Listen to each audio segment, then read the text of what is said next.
Deutéronome, chapitre 4. Maintenant, Israël, écoute les lois et les ordonnances que je vous enseigne.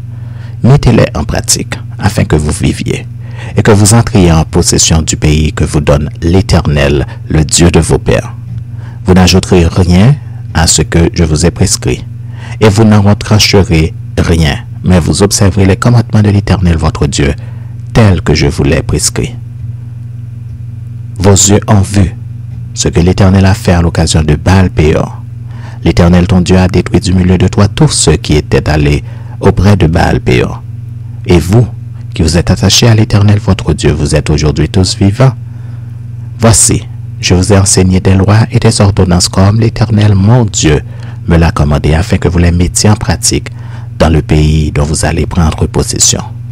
Vous les observerez et vous les mettrez en pratique.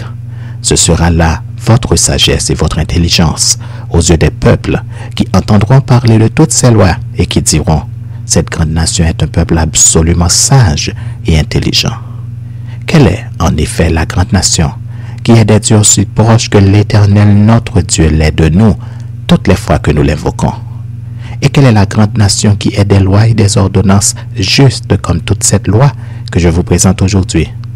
Seulement, prends garde à toi et veille attentivement sur ton âme tous les jours de ta vie, de peur que tu n'oublies les choses que tes yeux ont vues et qu'elles ne sortent de ton cœur. Enseigne-les à tes enfants et aux enfants de tes enfants. Souviens-toi du jour où tu te présentas devant l'Éternel ton Dieu à Horeb, lorsque l'Éternel me dit: assemble auprès de moi le peuple, je veux leur faire entendre mes paroles, afin qu'ils apprennent à me craindre tout le temps qu'ils vivront sur la terre, et afin qu'ils les enseignent à leurs enfants. Vous vous approchâtes et vous vous têtes au pied de la montagne. La montagne était embrasée, et les flammes s'élevaient jusqu'au milieu du ciel. Il y avait des ténèbres, des nuées, de l'obscurité. Et l'Éternel vous parla du milieu du feu. Vous entendîtes le son des paroles, mais vous ne vîtes point de figure. Vous n'entendîtes qu'une voix. Il publia son alliance qu'il vous ordonna d'observer, les 10 commandements, et il les écrivit sur 2 tables de pierre. En ce temps-là, l'Éternel me commanda de vous enseigner des lois et des ordonnances, afin que vous les mettiez en pratique dans le pays dont vous allez prendre possession. Puisque vous n'avez vu aucune figure le jour où l'Éternel vous parla du milieu du feu à Horeb, veillez attentivement sur vos âmes, de peur que vous ne vous corrompiez et que vous ne vous fassiez une image taillée, une représentation de quelque idole, la figure d'un homme ou d'une femme, la figure d'un animal qui soit sur la terre, la figure d'un oiseau qui vole dans les cieux, la figure d'une bête qui rampe sur le sol, la figure d'un poisson qui vit dans les eaux au-dessous de la terre. Veille sur ton âme, de peur que, levant tes yeux vers le ciel et voyant le soleil, la lune et les étoiles, toute l'armée des cieux, tu ne sois entraîné à te prosterner en leur présence et à leur rendre culte. Ce sont des choses que l'Éternel ton Dieu a données en partage à tous les peuples sur le ciel tout entier.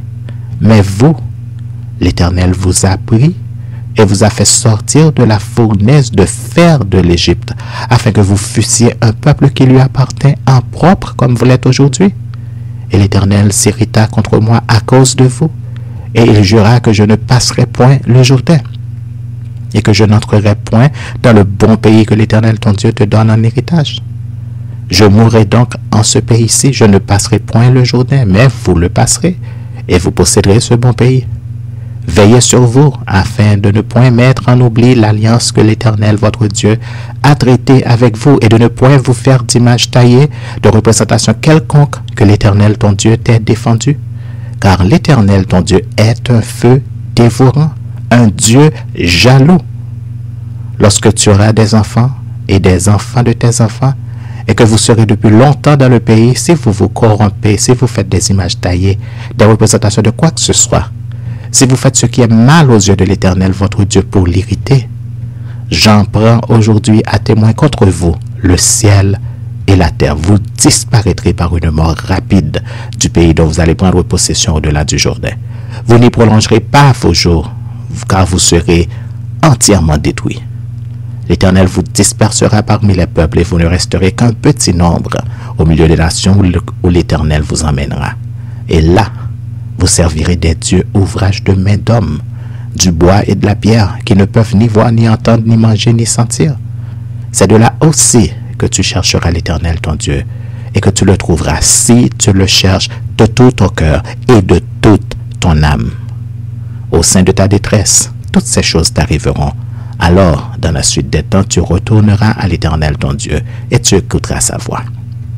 Car l'Éternel ton Dieu est un Dieu de miséricorde qui ne t'abandonnera point et ne te détruira point. Il n'oubliera pas l'alliance de tes pères qu'il leur a jurée. Interroge les temps anciens qui t'ont précédé. Depuis le jour où Dieu créa l'homme sur la terre et d'une extrémité du ciel à l'autre, y a-t-il jamais si grand événement? Y a-t-on jamais, oui, chose semblable? Fut-il jamais un peuple qui entendit la voix de Dieu parlant du milieu du feu, comme tu l'as entendu, et qui soit demeuré vivant? Fut-il jamais un Dieu qui essaya de venir prendre à lui une nation du milieu d'une nation par des épreuves, des signes, des miracles et des combats, à main forte et à bras étendus avec des prodiges de terreur, comme l'a fait pour vous l'Éternel, votre Dieu, en Égypte et sous vos yeux? Tu as été rendu témoin de ces choses, afin que tu reconnaisses que l'Éternel est Dieu, qu'il n'y en a point d'autre. Du ciel, il t'a fait entendre sa voix pour t'instruire, et sur la terre, il t'a fait voir son grand feu, et tu as entendu ses paroles du milieu du feu. Il a aimé tes pères, et il a choisi leur postérité après eux. Il t'a fait lui-même sortir d'Égypte par sa grande puissance. Il a chassé devant toi les nations supérieures en nombre et en force pour te faire entrer dans leur pays, pour t'en donner la possession comme tu le vois aujourd'hui. Sache donc en ce jour et retiens dans ton cœur que l'Éternel est Dieu en haut dans le ciel et en bas sur la terre et qu'il n'y en a point d'autre. Et observe ces lois et ces commandements que je te prescris aujourd'hui afin que tu sois heureux, toi et tes enfants après toi, et que tu prolonges désormais tes jours dans le pays que l'Éternel ton Dieu te donne. Alors Moïse choisit 3 villes de l'autre côté du Jourdain à l'Orient, afin qu'elles servissent de refuge aux meurtriers qui auraient involontairement tué son prochain, sans avoir été auparavant son ennemi, et afin qu'il puisse sauver sa vie en s'enfuyant dans l'une de ces villes. C'était Bétzer dans le désert, dans la plaine, chez les Reubinites, Ramoth en Galaad, chez les Gadites, et Golam en Basan, chez les Manassites. C'est ici la loi que présenta Moïse aux enfants d'Israël. Voici les préceptes, les lois et les ordonnances que Moïse écrivit aux enfants d'Israël après leur sortie d'Égypte. C'était de l'autre côté du Jourdain, dans la vallée vis-à-vis de Beth-Péor, au pays de Sion, roi des Amoréens, qui habitait à Hesbon et qui fut battu par Moïse et les enfants d'Israël après leur sortie d'Égypte. Ils s'emparèrent de son pays et de celui d'Og, roi de Basan. Ces 2 rois des Amoréens étaient de l'autre côté du Jourdain, à l'Orient. Leur territoire s'étendait depuis Aroër, sur les bords du torrent de l'Armon, jusqu'à la montagne de Sion, qui est l'Hermon. Et il embrassait toute la plaine de l'autre côté du Jourdain à l'Orient, jusqu'à la mer de la plaine, au pied du Pisga.